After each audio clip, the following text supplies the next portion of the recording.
individuals with disabilities find and keep competitive employment. So there's confusion there when people say, well, I don't understand. If you have a disability, you should be eligible, you should get services, and that's the way it is.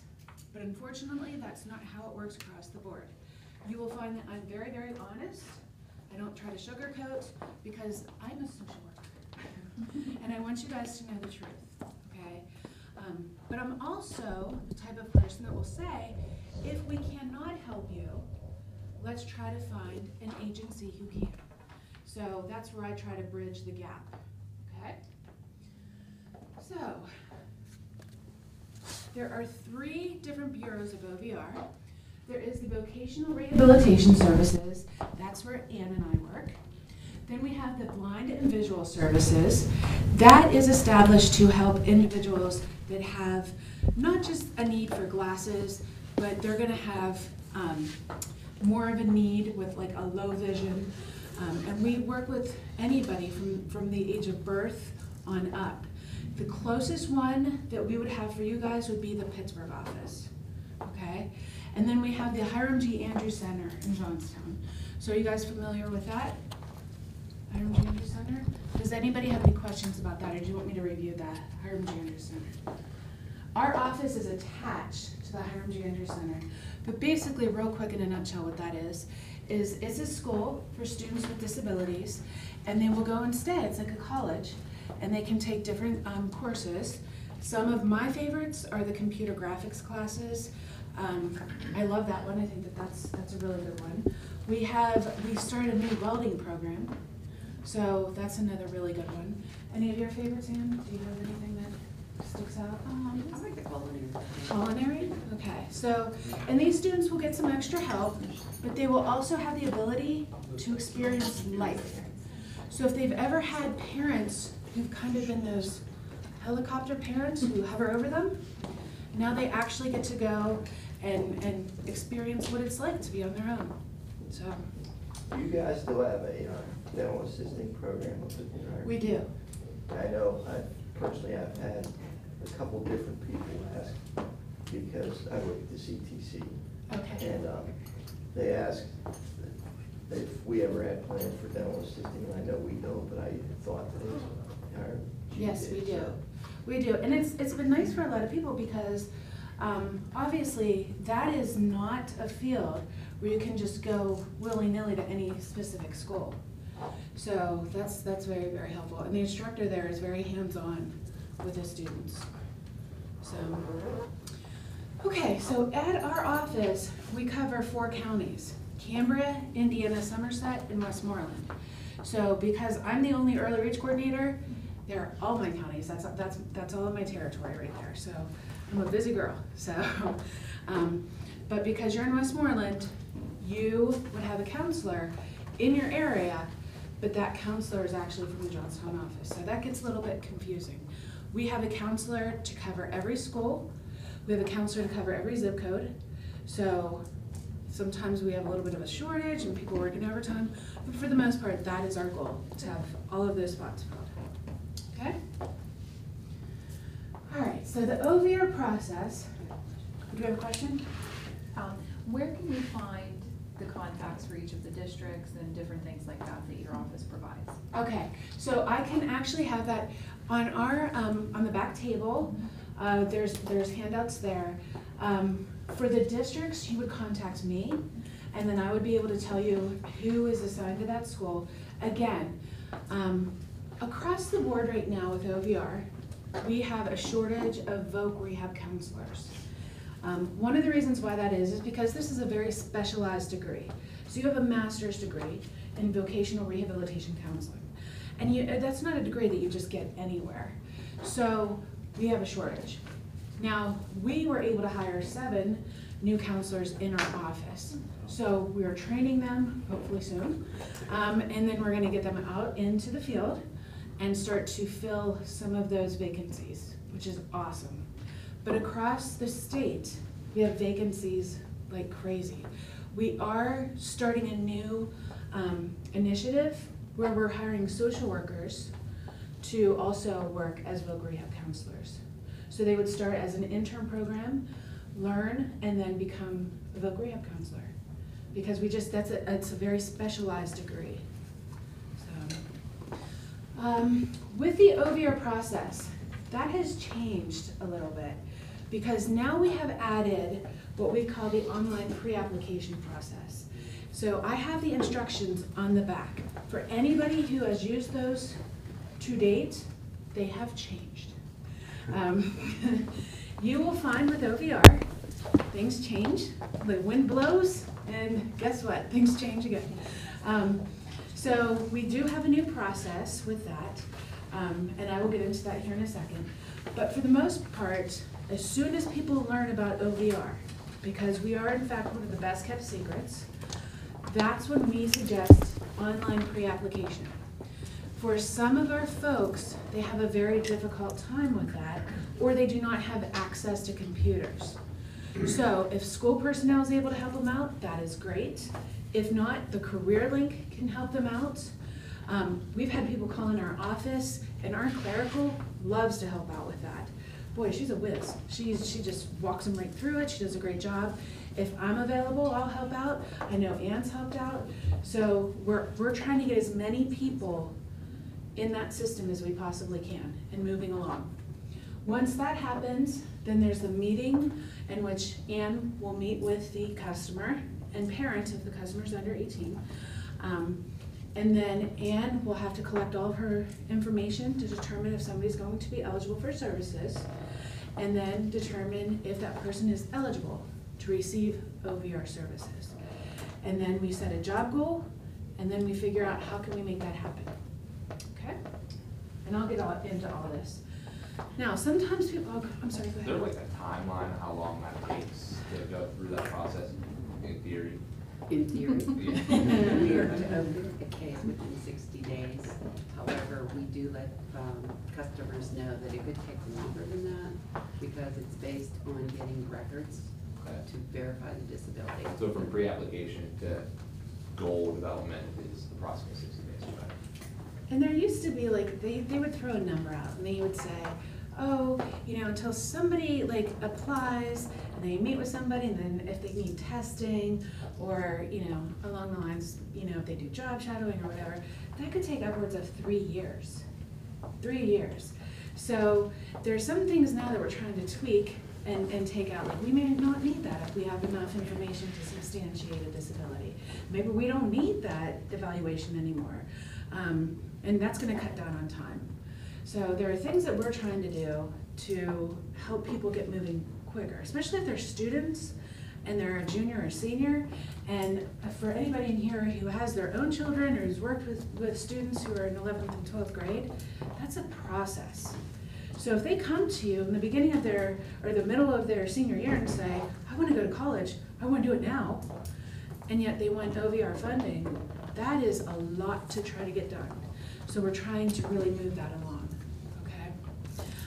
But when people say to me, should I refer somebody? My answer is always 100% yes. Refer, refer, refer, okay? Because you can't always see a disability. You have no idea what's going on with that student. Sometimes students have had an IEP that was done in kindergarten or first grade, okay? Now, I remember being in kindergarten or first grade when people were throwing spitballs. You know, they were tripping each other, and then they're considered to have like conduct disorder, for crying out loud, or oppositional defiant disorder. I'm like, hello, this is the first time they've been around peers their age. So sometimes those diagnoses do not stick. They're outdated. Other times they're very true, and we can work with those. But I always say refer. So here is just a small list, and I should make that a little bit brighter. A small list of some of the disabilities that we work with. Most of the students will come to us with intellectual disabilities, and people are surprised to know that if we can help out with ADD or ADHD, you know, that's one. A math disability, reading comprehension, that's another one. Epilepsy, depression, diabetes, you know. I reach out to school nurses and say, if you have students with a 504 plan, refer, refer, refer. Because if we can help out, let us help, okay? So any of these, I would refer. What I'm noticing now in the schools, there's a huge influx of students coming to us with TBIs. So I will say when I'm in a classroom doing my OVR 101, can anybody tell me why a high school student would have a traumatic brain injury? And I am shocked that in that classroom, there's at least 5 students that will go, concussion, I had 4. Like, wow, I hope you're not playing sports anymore. Oh yeah, one more, I get one more concussion. I'm like, oh my gosh, oh my gosh. But it's like, they are very, very well versed. They know that that is a traumatic brain injury, that they've suffered it, it's been documented. And they're like, I think I need to know about you guys. Because their memory is off, their concentration is off. So it's good to know about us for the future. And a lot of these students, especially if they're in 10th grade, they are not going to be honest if they get another one, because they want to keep playing. So, all right, with education, because people do not know about us, or, go ahead. I saw substance abuse Yes. is listed. How can you determine that that's a disability? Like, what's the process in that? You want me to answer? Yeah, I do. First of all, the records are really important. Initially, we'll ask what the disability is, and we'll get them from the family of the customer, but we have to get documented, we have to get verification of any disability. With substance abuse, it can be tricky, and we also have to know that the customer is receiving treatment. If that's prescribed, they have to be in treatment. And that's, the reason I asked that, I'm thinking 16, 17, 18, how are you finding already that there's a history of substance abuse there? So when I saw that, that's what caught my eye. If there's no backup information, if you just know that they're using, we can't really do anything unless we would send them for an evaluation and then get some diagnoses. Yeah, that's really important. Although, one of the places where I spend a lot of time is Westmoreland Detention Center. I swear I'm their staff. Like, I have my own PIN number, I have my go without, I walk in, I don't need security, I am security. So when I'm there and I'm speaking to 12, 13, 14-year-olds who have been in placement 4, 5, 6 times with documented cases of treatment, you know what I mean? That's gonna show us that they have been, in treatment, and they have been doing ongoing treatment, whether it's successful or not. That's something that we need to keep track of. Same thing with mental health. With mental health, we will have students, that will come to us for depression and anxiety, but they have got to be in treatment. They have got to be seeing a therapist, because I will have a student say to me, but I just broke up with my boyfriend, you should give me OVR services. And I'm like, well, and it's good that I'm a therapist, because then I can explain to them what we're looking for. And once they have that treatment and they're working with a therapist or a psychiatrist, that's showing us that, yeah, there's a history. That may be an impediment to employment in the future, and we're gonna need that documented. Okay? All right, so because people just don't know about us, we need to really get that word out. And when people do have an experience, whether it's good, bad, or ugly, we need to get the word out.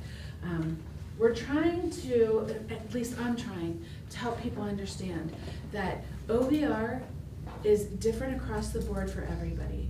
You may have 2 people with the same diagnosis. One person can receive a lot of services and one person may not. So every case is different. Every case is different. That doesn't mean that we didn't help somebody on purpose. It means that there were circumstances that may have stopped that, that from happening. So people need to realize that. Okay, so with the pre-app, and again, those directions are on the back table, we've changed it. The new link right now is PA Career Link. So you have to go to this link to register, okay? And when you do, you have to apply for disability services. That's throwing some people off, because they're saying, wait, I'm not looking for SSI, or I'm not, but that's not what this is. So that's what you apply for. So this is what it's gonna look like when you get to that screen. And then this is basically, then it's gonna start asking you the questions on the Career Link screen, okay? Now, if somebody already has an account through Career Link, which we don't see a lot with 16, 17-year-old students, some do, but if they don't have that, it's gonna ask you to register, and it's gonna ask you some nosy questions. So they're gonna have to have a username and a password that they will have to remember. So stress that with them if you're around them or you have that opportunity. You always wanna hit the start, save, and finish, because if not, then you have to go through and do it all over again. And you always want the student to put what school they are from. So that helps us determine what counselor they're gonna be working with. Helps speed things up for us. So you can partially fill out an application and come back later? You can do that. Because if you're helping a student, you may not have access to a lot of their medical information, you know, so that's one way to do that. If you help them, make sure that you put your name and where you're from, okay? Because sometimes they'll ask that too. Is there a place that has the questions that maybe we can, if we're going to do a referral for our students, that we can maybe send home to get these questions answered beforehand so we can just kind of bang it out? Like, do we know what questions there are ahead of time? They're the basic demographic information, but it does ask for social security number. It asks for any medical information. As much as you can put in the application as possible, that's very helpful to us because we have to go back in and fill Right. it all in. Is it still asking for financials? Because I know in the past it was. Is it still asking for that as well? Not as much. I mean, there's It- a little It section. may ask Okay. for gross income. In some of those, you don't have to have the exact amount when you're doing the pre-application. Can you go Don't through worry it about to that. like see what questions there are beforehand without having to submit it? No. No, No. unfortunately. They before you then. No, yeah, I've tried with some Okay. students just to like, but it unfortunately won't let you. And a lot of people think they're done, but they're not showing up on our end. It's because they haven't gone all the way through the process. And hit the submit. And hit the submit. I mean, you are actually in OVR when you're at the end of it. People think that, they've told me they've gotten emails. We don't send an email, we would send a letter out, and we would know they would show up as a full applicant in our system. So it does get tricky, and I always tell parents or schools that I'm happy to sit down with them and go through it with them. You know, if they might want to make an appointment to do that. So when you submit, is there a confirmation right there on that screen? that Yes, it's you will been know, submitted? you will know, It's very official. Yes. There's no question. right. Yeah. So if we don't get that official bang. You haven't gone here it far is, enough. Then you haven't done it. Something's missing. Right. So again, eligibility is case by case basis, and this is very frustrating. For me as a social worker, I would make everybody eligible, but I'm not allowed to do that. That's why I do not open up cases. So please keep this in mind. If somebody is very angry and says, why aren't I eligible? There could be a multitude of reasons. And I always refer them back then to their OVR counselor so that they can, process that and work that through.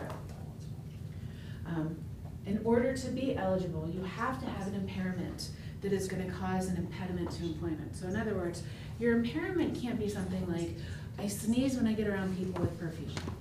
I've heard that. I've heard students say that. Or I just can't wake up in the morning. That's not going to be a major impediment to employment. So in order to receive services, you have to require vocational rehabilitation services. And then you're going to have to we want to show that you're going to benefit from that. So once we set the job goal, and that's one of the things that we really, really work on with students who usually have very unrealistic job expectations, we really work on something. We focus on their strengths, we focus on what's out there, if they're gonna stay local. We really, really wanna keep them grounded. I hear when I go into the schools, I'm gonna be a Penguin, a Pirate, a Steeler, but they don't play sports. So then I'm like, okay, let's talk about Plan B. Let's talk about Plan B. So, and I'm very honest with them. I talk about all of their strengths and how we're gonna, maybe focus on that kind of stuff, and then how we're gonna get there. So I never ever want a student to say to me, look, my goal in life is to collect SSI and play Xbox in the basement because that's all I'm good at. when I realized that like that's what they've been told for years and years and years, and then I explained to them, you know, sometimes SSI goes away when you're 18. Then what are you gonna do? Oh, no, Miss Joni. I'm gonna get it until I'm like 92. I'm like, no, I don't know. You can't count on that. And even so, the most you can get is $750 a month. So do you realize what you could do with that? They're like, buy a lot of games. So we have a lot of work to do with those students who are just stuck. But we're getting there. I'm really, really stuck on that. I'm getting there. So things that we can provide are diagnostic services and evaluations. A vocational evaluation would be something if somebody comes to us and says, I want to be a truck driver, but I have a really bad back or bad vision. Okay, we want to make sure that's going to be a safe fit for them. Counseling and guidance, which would be what you would get from Ann, that is amazing. I wish I had this when I was in high school, okay? Because I don't know how many of you had a guidance counselor that sat down with you, did interest inventories, said, you know, let's look at all your strengths and your grades and all the things that are out there. I didn't have that. It was, I think you should make pretty babies with that cute boyfriend that you have. That was horrible. I mean, we have people who are specifically trained to hook you up with what is out there and how you're going to be successful. Training, restoration services, placement assistance, and assistive technology. So then there comes me, because there is transition services, and I'll skip through me real quick. So I provide outreach to the age of 14 on, because OVR should be invited to all IEPs. I know that's overwhelming, I get that, but it's the law. So we should be invited. We cannot make it to all IEPs. So I have 77 schools. So if you invite me to all IEPs, I just can't make it. But if you send me an email, I'm gonna say back, I cannot make it, thank you for the invitation. Please submit this information to the parents. You're covering yourself, okay? So now you're in compliance and the state's happy. So that's how you handle that. So I start at the age of 14, and then, now Ann's situation is a little bit different. With her regular schools, she can start working with students at the junior year, okay? Her overtime schools right now, because we are so shorthanded, she's working with students who are the senior year. So once we get everybody in place, we're gonna start working earlier, which is nice. But this is a slide that I want you guys to look at, and this has gotten worse and worse, and nobody will give me this because they said that this really freaks people out. We have 104,000 students with IEPs, and that does not include 504 plans, which are medical plans. That does not include students who have not been diagnosed. That does not include students who are homeschooled, cyberschooled, homebound, kids who are in foster care, kids who are in detention centers, kids who are in alternative schools. We have so many kids with disabilities, and we're not reaching out to them. So we have a lot of work to do to help out. This is our future. This is scary. We really, really need to get out there and start working with our youth. So I work specifically, like I really target a lot of the kids in the criminal justice system, and I target kids who are in independent living, foster kids. I love that group because they really, really need it. And when you instill hope, it's like it's a whole new world opens up for them. When I go into the classrooms, I talk about OVR basics. What is OVR? What is transition? Soft skills and hard skills, because they have a really hard time making eye contact and speaking without dropping the F-bomb. Career exploration and being realistic. Getting ready for work. Interviewing skills. Self-advocacy, self-determination. Exploring colleges. And then the one that I don't have on here that I added was decision-making, legal ramifications, and lifelong consequences. This has been my biggest one. I just created this PowerPoint for the state, so all of the early reach coordinators are doing this one. This has been huge, huge. So this is for the students who are saying that they're gonna shoot the school, they're gonna bomb the school, they're gonna kill somebody, and then they're getting felonies because of it. And then they're coming to us because they were charged at the age of 13, and now we can't get them a job. Now they can't volunteer, they can't get clearances, because these felonies do not go away at the age of 18.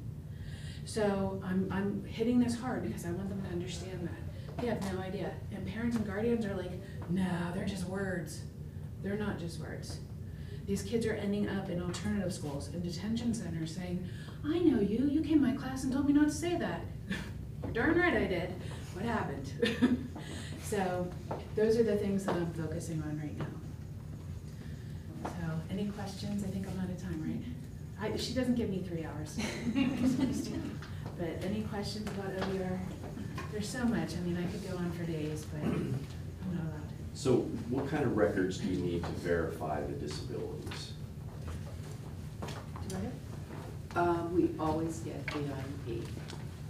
If it's educational, cognitive disabilities, whatever, those are the most important. But we also look to see if they've had other services in the past, counseling, seen a psychiatrist. Obviously, medical records are important for physical disabilities, mental health records, substance abuse. When they list the disabilities, then that's where that's the direction we go, and those are the records we get releases for. The IEP or the RR? Actually, I try to get both.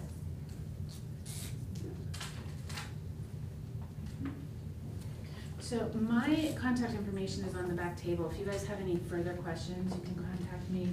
If anybody wants me to speak further to them or students or anybody in particular, I can do that too. Jenny, I do have another question, sorry. Yes. No, go right ahead. The vocational evaluations. I've been asked a couple different times about certain kids that are coming to the Career and Tech Center or could be coming to the Career and Tech Center. Can OVR do an employment evaluation on a kid in high school? Is that something you guys can do? To determine whether they're a To good determine fit? whether they would be, yes, so let's say I have a student in a wheelchair who wants to come for cosmetology. You know, is it appropriate for me to say, hey, you might want to reach out to OVR and see if this is something that would even be worth pursuing? You know? We could open them and verify the disability, but we could not make the determination whether or not they would be a good potential student at that time. But whoever would do that evaluation would be able to at least point you in the right direction. Right.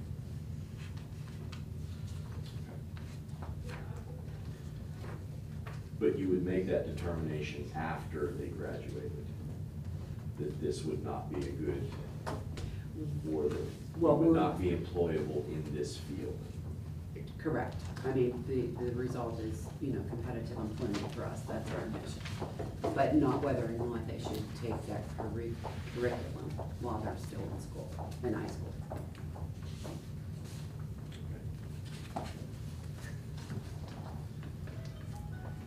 Anybody else? Okay. Thank you, Jean. All right, so we have just a couple-minute break as we switch presenters, moving on to Awake next with Jamie Overman. So if you guys need to take a stretch break, you guys can take that while we're switching presenters. By presenters, I will stay in the back, kind of giving you like a 10-minute countdown, a 5-minute countdown, and if you're presenting while we're doing live stream, if you can kind of direct your attention that way, because that's where the camera is. Okay? All right, thanks. Oh, and one more thing, the presentations, as long as the presenters give me access to them, I'm going to be posting them onto our Transition Council website. Also, these presentations, again, if I was given permission, we're recording, and I will be posting those on the website as well. Okay?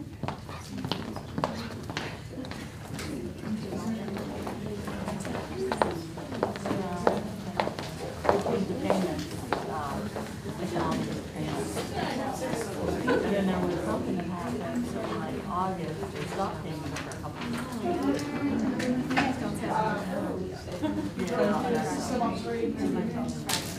I mean, I know this thing.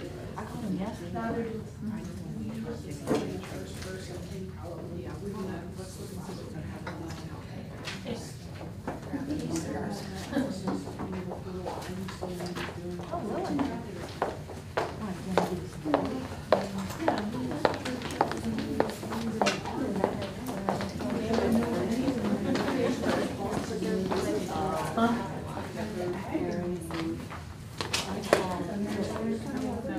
Oh, my God.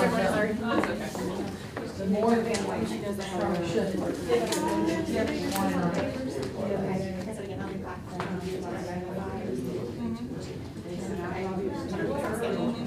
That's great.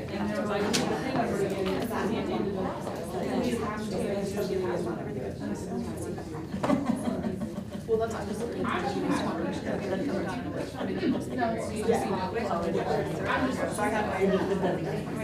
No, it's.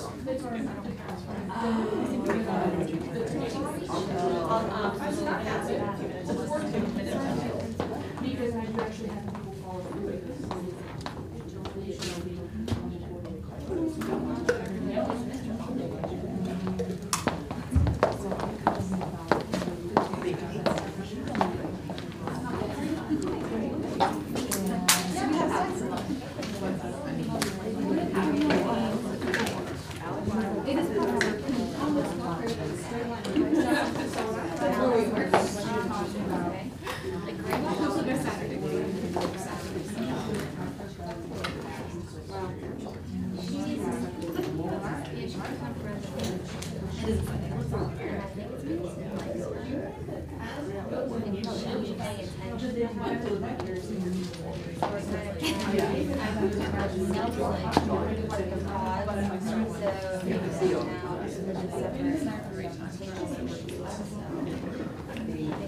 Okay, just kind of to shape us on schedule and we get started. So again, this is Jamie Overman from Westmoreland Case Management Supports. So thank you for your attention. And again, I'll keep us on schedule, keep us going on time. All right, well, good morning, everybody. Like Mindy said, my name is Jamie Overman. I'm the SEO director at Westmoreland Case Management and Supports. Some of you definitely look familiar to me, but just so I can kind of gauge the audience, can you just give me a show of hands if you're from a school, either as a teacher or another school district member? Okay. Other social service agencies, I know OVR's over here in this corner. Who else? Ahead, okay. And I saw my Rise friends just coming in. Who else is here today? Go ahead. Goodwill, perfect. Okay. So what I'm going to talk to you a little bit about is Westmoreland Case Management and Supports as the support coordination organization. Previously, we at WCSI were also the start for intake and eligibility. Rise is here today, which they'll be talking after my presentation on intake and eligibility. So if you have questions on how to get support coordination, that will be coming. So I'll probably defer those questions to the presentation after mine. But at any point, if you have questions, just raise your hand and we'll go through them. So the support coordination organization is designed to provide case management services for individuals with an intellectual disability or autism spectrum disorders. So just to kind of talk a little bit about what we're going to go over today is what SEO support coordination is, what happens once you become eligible for support coordination, some funding definitions. Some folks know what the waiting list is, but others may not. So I'll talk a little bit about that as well. I'm sure most of you already know IDD is intellectual and developmental disabilities. So my program is specifically to intellectual as well as autism spectrum disorders. The developmental piece comes from early intervention. So typically early intervention treats works with kiddos that are 0 to 3 years old. And at 3 years old, they can come into our services previously. Now, ODP, which is the Office of Developmental Programs, has opened up the doors for individuals with intellectual disability or autism spectrum disorders pretty much from birth on. So it's a little bit different from us. Our purpose, though, is not to replace or to do anything different than what early intervention can provide. So we actually don't really have anybody that's under the age of 3 in our programs. Most of our kiddos that come in are usually around the ages of 5, 6 years old once they start to have some assessments through the school districts. And that's typical age for coming into our program. But it is possible for our little ones to come in earlier. And that changed last July. I speak in a lot of acronyms, so I'm going to apologize now. I actually did a presentation with Mindy last year, and I thought I was doing really good at not using any acronyms. And about halfway through my presentation, this very lovely mom said, can you please start over? I have no idea what you're talking about. And I felt terrible because this poor lady's there to learn and I have taught her nothing in the 15 minutes that I was speaking. So it went really well. I won't go too far, I can't remember. Okay. So ODP is the Office of Developmental Programs. DHS is the Department of Human Services. SEO is our program, the Support Coordination Organization, known as WCSI. The AE, which is the administrative entity, which we as an SEO are separate from our administrative entities. Some other SEOs are combined. ISP is the Individualized Support Plan. The PUNS is the Prioritization of Urgency Need for Service. That'll come into play a little bit later when we talk about the waiting list or funding services. Waiver funds are the funds that are available in the system for our folks that are eligible. And HCSIS is our state documentation system used by all of our SEO support coordinators. Any questions on any of these terms or anything that looks unfamiliar? Okay. All right, so what does the IDD system look like? While Joni was presenting, I realized a couple of things. One, she used a couple of my lines. So either I need new material or Mindy's gonna have to put me first next year. But she talked a lot about change. When the wind blows, change happens. For our IDD system, under the Office of Developmental Programs, we're constantly under change. And I like to give this statistic whenever I do presentations for those who care, because this affects me and my program and how we educate our families on an everyday basis. Starting in September of 2018, as of September this past in 2018, ODP had already issued 99 announcements and 2 bulletins, which means approximately 9 things per month is what we have to review, cross-reference our processes, cross-reference our education to our support coordinators, and try to figure out if we're in line with what the state wants and how we get that information to our families effectively. So it's very, very much in the realm of change all the time. And so we have a lot of new support coordinators, we have a lot of new families that come in, and so we're constantly educating, constantly going over terms and keywords and phrases and changes within our processes. So if any time something seems confusing or not quite right, our supervisors, our managers, we need to know about that so that we can help those families and really get them on the right path. We have a lot of advocates in our community as well. For them to try to keep up with this, really, really challenging. If you're not living it day to day, it is very hard to absorb that information. So sometimes our advocates who are really trying to help our families, they're giving them bits and pieces of information that aren't quite in line with the regs. And it has nothing to do with the fact that they have misinformation, it's just they might not have all of it. And so again, if there's any confusion or if something isn't adding up, give us a call because we'd be happy to give you guys any information on any of the processes that ODP has in place. Right now for Westmoreland County, we have about 1,500 individuals that we support, and we support the entire Westmoreland County, which I'm sure you guys know. Our caseloads are divided up by regions, and our SCs, our support coordinators, have about 25 to 30 individuals per caseload. So what is support coordination? Does anybody know what it is? Has anybody worked with an SC?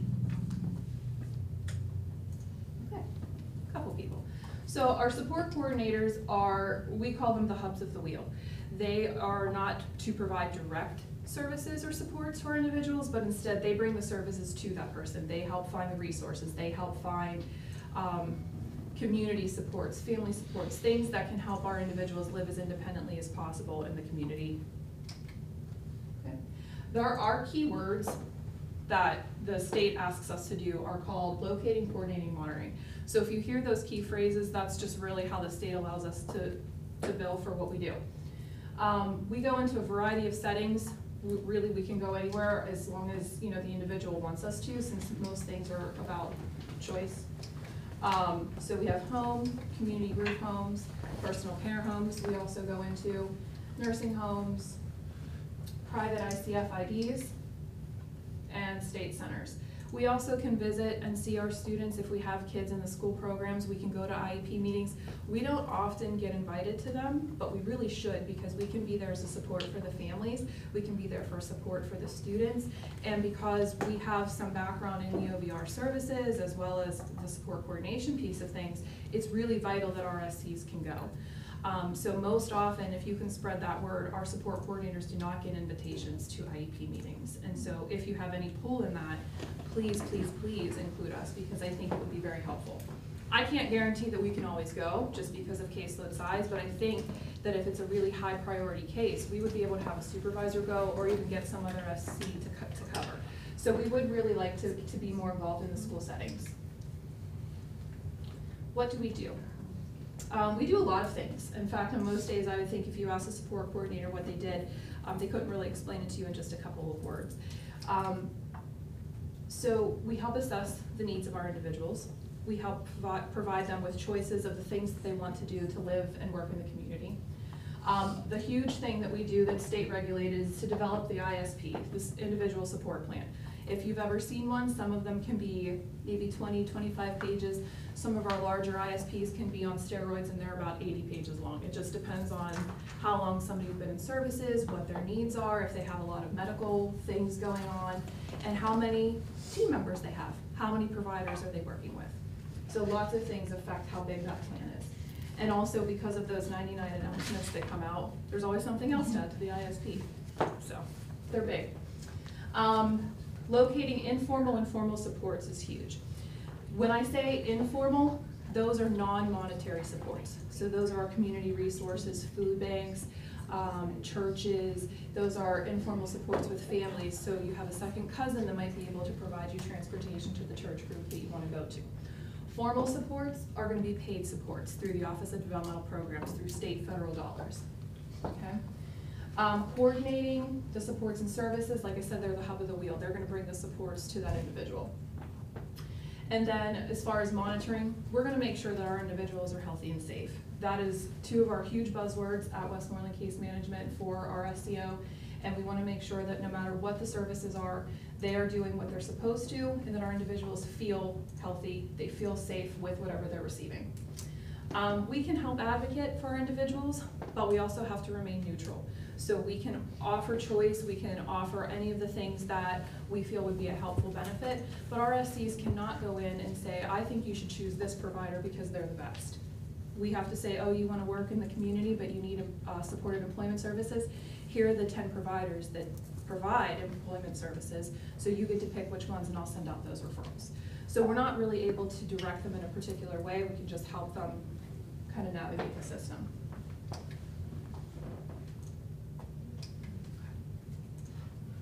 And I already kind of explained the informal versus formal supports. Informal, though, I think is really key for any presentation that I've been doing over the last couple of years. We did have a really good year with the state with them providing us extra incentives, extra waiver slots, so to speak, for certain populations of individuals, but that is not typical. So 17-18 was a really big year for budget, and I'll show you that in a little bit. But informal supports is really the way that we have to go back to things. It's kind of like when support coordination first came out, everyone said that they were like the buddy of the individual, and they got to do all these things in the community. They would take them to the movie, they would take them out to eat. They would do a lot more like friendly type services rather than more of like the formal supports and go the waiver route. Why? Because the federal dollars weren't there. So they did whatever they could to get them included in the community the best way they knew how. And unfortunately, because of the changes in our system, the growth of finding folks with disabilities, adding autism into our population, we really are going to be more stretched financially with waiver dollars. And so informal supports, we really have to start asking the right questions and try to figure out why, you know, other family members wouldn't be a good fit for providing some services. Why can't we look at, you know, shared ride programs, different things that are available to us that we kind of throw to the backside and just say, well, they'll get waiver funding, their needs are there. I'm sure they have needs, everybody has needs, but it's trying to figure out if they have to be underpaid supports or if we can do some other things. And I'll go into a little bit more details too with Life Course Framework. I know that that is a buzzword that's been all over the place lately. Is anybody familiar with Life Course Framework tools? Yeah. We did a little presentation last week at the transition conference. Some of our folks from WCSI were here, and they went over them with the students. And a couple of the tools that I'll show you, they're really, really neat. And what they do is they offer the students, they offer to adults a sense of purpose. It's all about them. It's, okay, so here you are in the middle of this star diagram. Why don't you tell me what you want to do socially? Why don't you tell me what you want to do educationally? And if they're done the right way, it really opens up some windows, it opens up some, you know, food for thought where you can really look into some of the resources that maybe we wouldn't have had those conversations otherwise. So we're really trying to get back to basics, really trying to use formal supports less than when we're using the informal supports, which are unpaid.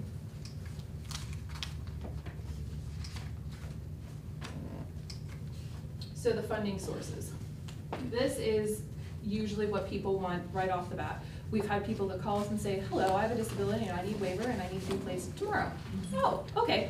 We'll get right on that. The Title 19 waiver program doesn't quite work like that. There is a waiting list, unfortunately, because we can't possibly serve everybody that comes into our system. Just because you're eligible for support coordination services, it is not a shoo-in for waiver dollars. It is not a shoo-in for the services that waiver dollars provide. We still have to narrow down your needs. We have to figure out what supports you do have in place and a timeline on when you need certain supports to come into the picture. So Title 19 waiver, it's a combination of federal dollars and state money. We have different funding streams within that Title 19. So we have person-family directed support, which is also known as PFDS, and there's a cap on that waiver of $33,000. We now have a new waiver initiative, which came in the 17-18 year, called Community Living, and that has a cap of $70,000. And the purpose of that was to promote families who have their individuals but want to keep them living in the home with supports, rather than sending them into group homes. And the $70,000, it sounds like a lot. It just really depends on what their needs are. But if they are somebody who is a little bit higher functioning, doesn't need a whole lot of hands-on services, this is the perfect waiver for them. But in the same breath, we have to make sure that we're putting the right people into the right places. And if they can provide supports without money, we need to go there also. And then consolidated waiver, which means there's no annual cap. And typically the consolidated waiver is used for somebody who lives in a group home. The reason that these funding sources don't come all that easily under the consolidated is because there's a really high need and it's a really high cost. Typically a group home, and you guys can correct me if I'm wrong, but I would want to say that it can cost anywhere between $300,000 to $500,000 per year, depending on how intense the services need to be. So it's a very, very costly service. So you can imagine at the state level trying to budget for that, because there's no cap. I could spend $100,000. I could spend $600,000. It's very challenging to try to figure out how much money you're going to actually need in that program. So initiatives or extra slots for that, we don't ever hear of it. Under any of these funding streams, there's different monitoring requirements. So some of our support coordinators are in there monthly. Some of them are in there less, just depending on what services they have and what the requirements are of the state. Some of you may also have heard of what's called base dollars or base money. And base money is something that is not guaranteed year to year, and that doesn't come from the state, that actually comes from our office that are base contracted with the county. So if you know of any, please tell them to call the county. But we have a lot of need in the base area. We just don't have a lot of providers that can do that service. So the other thing with our base money is because it is paid out by the county office. Westmoreland County is part of a block grant. Did you guys know that? Do you know what the block grant is? The block grant is all of the base money is kind of in one pile, one pot. And what happens is when there's a need, the particular program, maybe it's drug and alcohol, maybe it's behavioral health, maybe it's our program under IDD, they have to go and pitch their project, pitch their need to the county commissioners, who then make the decision on where the block grant money goes. So there is a lot of discussion, there's a lot of things that we have to be prepared for when we have a gap in services or we need a particular support. We have to have all of our ducks in a line so that we can make sure that we're presenting the best case. So again, it's not guaranteed year to year, and the amount that we have this year might not be the same pot that IDB has for next year because of how the block grant is set up. Okay. So just a quick little factoid about how funding comes down. It starts with Medicare and Medicaid service under CMS, which is the Medical Assistance Access Waiver Funding. And then it goes to the Office of Department of Human Services, And then it goes down to the administrative entities, the county programs, and then it would come to the individuals who need the money. All right, so how do you get waiver? You get waiver by being placed on the PUNs, the prioritization of urgency of need for service, like I mentioned earlier. And what that means is we try to determine where somebody's needs levels are. Do they need services now? Do they need services 6 months from now? And so emergency, critical, and planning are the categories for that PUNs. People can come into our service and they actually never go on a PUNs, just because really they need the extra support, they just need somebody to help coordinate services, but they can navigate the system just fine. Other people are on emergency from day one, which means they need services today up until 6 months from now. Critical is typically 6 months to 2 years, and then planning is 2 to 5 years. Okay. So the waiting list. As I mentioned, our waiver services are not as abundant as we'd like them to be. Kind of like Joni said, you know, I'd like to give it to everybody, but it's not possible. It's not in the budget. It's not a realistic goal. So we have a very sound structure on how we look at our wait list and determine priorities, and we work really closely with our county to determine, you know, who's coming. Right now, we have about 92 individuals on emergency funds. Critical, 291. For planning, 60, which gives us almost 500 individuals that need something that we can't give them. In the 17-18 year, we did place 16 consumers into consolidated, 20 into community living, and also 55 into the PFDS, which is great because that PFDS is really a good target for our transition age students and young adults, which is 20% of our waiting list. Which, does that sound small to you? 20% actually went through. Well, what I'll tell you is that 20% is huge for me because our typical average is 6 to 8%.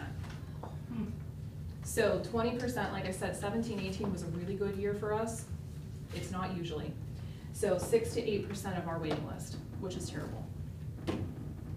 So that's why I'm telling you that the informal supports are really where we have to go. Okay, so the life course framework. The core belief of the life course framework, I think, is the most important thing that you can take from today. It's that all people have the right to live, love, work, play, and pursue their life aspirations in their community. I think we all know that, but that's why we do what we do. So these tools, they're really colorful, which is really exciting for some of our folks because usually if you're just handing them a piece of paper, it's black and white, you have to sign it, it's really boring and terrible, and they don't want to have one more thing that they have to do. But these were designed specifically to be eye-catching, specifically to be fun and inviting and encourage people to do certain things that they may not have thought about before. So I'll go over a couple of the tools, and again, you guys can jump in if I'm missing anything. But what they try to go over are the life stages and the life domains of the individual. So from birth through adulthood, they want to cover all the aspects. Healthy living, meaningful day and employment, community, safety and security, social and spirituality, citizenship, transition, prenatal and infancy, early childhood, school age, adulthood, and aging. I won't go over all of the intricacies of that because the tools are available there. What is the website? Life course. Just lifecourse.com or Life Course Tools. If you Google the Life Course Tools, they will come up. The tools are free. You can download all of them. You can download some of them. It really depends on what you want to learn about the people that you're working with. And they are really a great tool for students, especially ones that are really stuck, like Joni said about, I just want to play Xbox all day long. Well, maybe it would be helpful if our teachers could start to look at some of these things and really gauge who this person is. This is a trajectory tool where we're starting here and we're heading through your lifespan. What is your ultimate goal?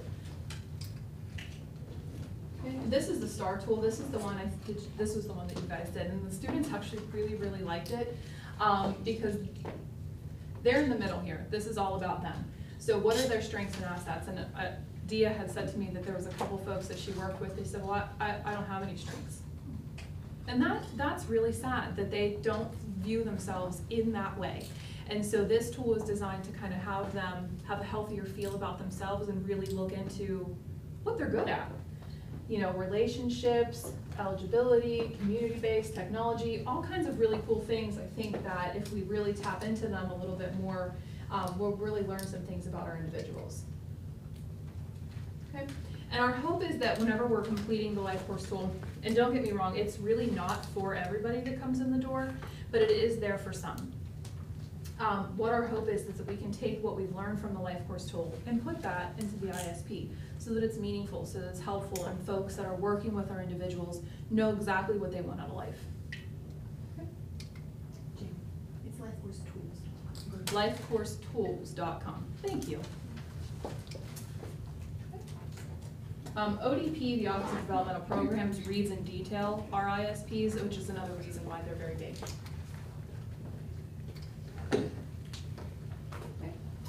And as far as information, there's just some helpful links that you guys can use or refer to the folks who need them.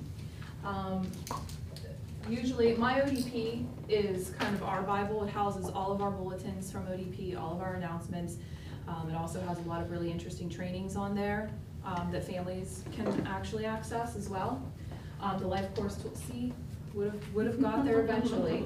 The lifecoursestools.com, Department of Human Services, and then the HCSIS website. Families actually can go onto our HCSIS website and they can view current providers. They can get some helpful links there as well. And then our Westmoreland County page, as well as the HICU. I don't spend a whole lot of time talking about the HICU, but it is the healthcare quality unit for our county, and that is also one of our best hidden secrets. So I'm going to steal that line, Joni. But the HICU is staffed full of registered nurses who do trainings all over the county. Sometimes they go out of county to do that as well. They train providers, they work with families, they work with individuals. So if you have a student, or a young adult or an adult that you're working with that has a diagnosis that they don't understand, the HICU can work with them. They can do one-on-one training, they can just provide them resources if it's embarrassing for that person. They're a really, really great resource that we really underuse in our county. So I always like to give them a little plug as well. So that actually ends my presentation, but I think I have a couple of minutes for questions. I have 2 minutes for questions. So Yes. does somebody need to be hooked up with WCSI already before we invite them to the IEP meeting? Yes, that is the best way that we can be involved, because otherwise if we're not already providing services, we're not really going to be able to offer much in that meeting. So we need to ask families if they're hooked up. Yes, you can do that, but as we all know, families are not the best remembering entity of who all their child is working with in the system. So I'm guessing you probably would have like a school social worker, or does your school have the SAP workers that come in? If you ask the SAP workers if somebody's open to WCSI, they're a WCSI employee, they can check for that. And so that would probably be the best way to look if the family isn't recalling who they're working with or who the person is. So being part of the SAP team, I might get into some hassle if I'm giving out information to a case manager about the family. I'm not sure I understand. What do you mean? Yeah.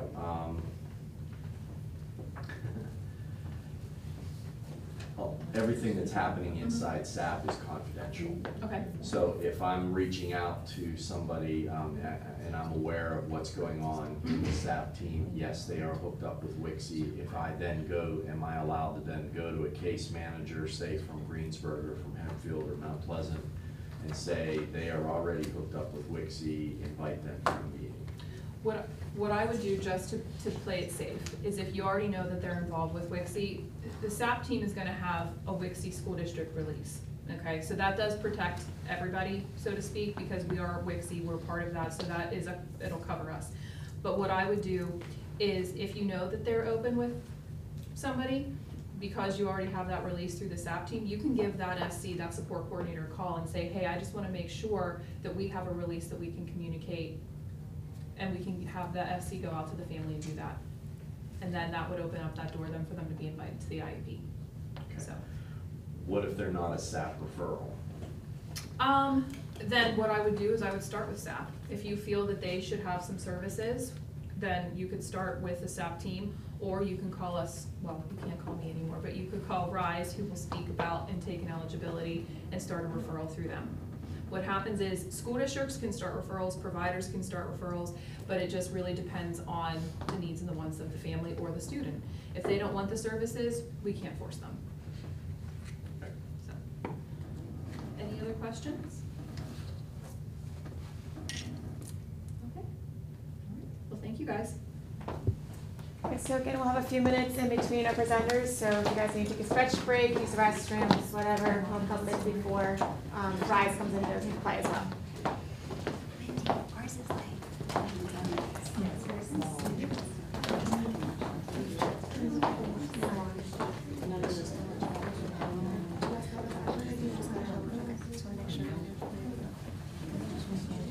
Yeah, no, they're coming in, they're going to do more than pause the street.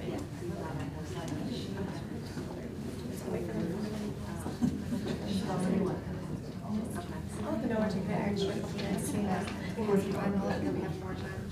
So That's the crux. we're doing some extra time, so if you guys need to get up before we have Rise come in, so they're also doing a little shorter presentations, so we're gonna have some extra time in between, so if we need to take a few minutes to get up, you'll have that time. Yeah, it's so cool. Don't worry,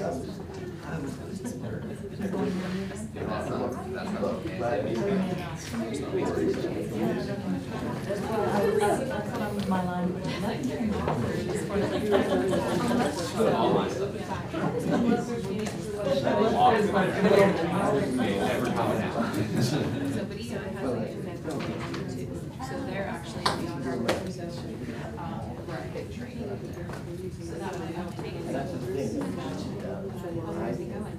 We try to pull that. Everything going good? I think our kids up there. What it's That's all all we can ask about. for. Yeah. I want their, yeah, I But think, it's always I think we should talk about getting a field trip to take, you know, like give them a day with us.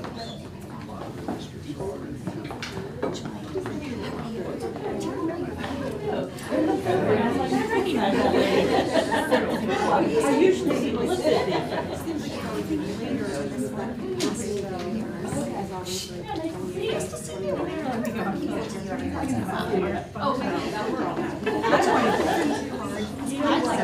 yeah, and I have updated brochures too.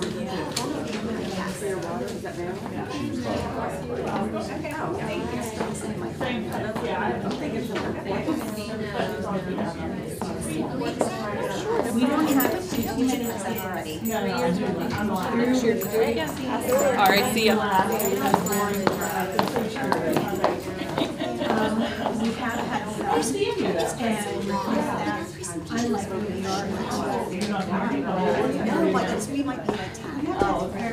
Yes. Nice to see you. I will. So that's not one of the should be there, just because it's not as big as.